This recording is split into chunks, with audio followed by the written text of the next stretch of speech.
Bon dia a tothom i benvinguts.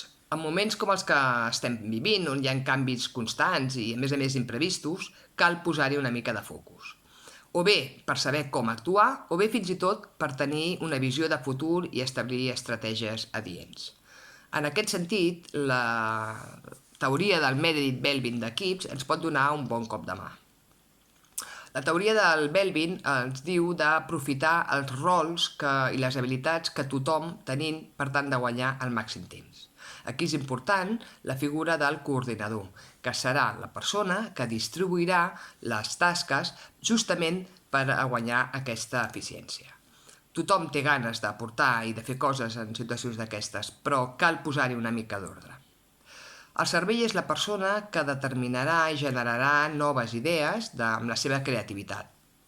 És per això que, com bon cervell, no totes les idees seran les més viables. Aquí l'avaluador s'encarregarà d'analitzar aquelles que ens poden anar millor.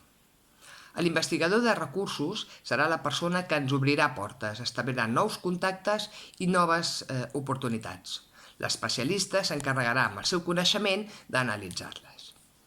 Però no tot acaba aquí. Cal que apareixi la figura de l'implementador per portar a terme cada una dels acords o de les coses o tasques que hem decidit que faríem.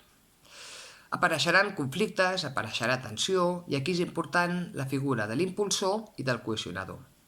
En el primer cas, l'impulsor és un treballador incansable i, a més, és el rol que millor aguanta la pressió en situacions d'estrès.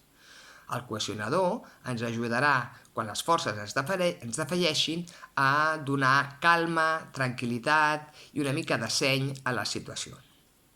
Finalment, i mai millor dit, queda la figura del finalitzador, que el seu paper principal és vetllar que tot es vagi complint segons el previst. En situacions i en moments com els que estem vivint, és important aprofitar al màxim les habilitats i els coneixements de cada una de les persones del nostre voltant per poder fer front a aquesta situació. Bé, espero que us hagi agradat i sobretot que us sigui útil. Ens veiem aviat.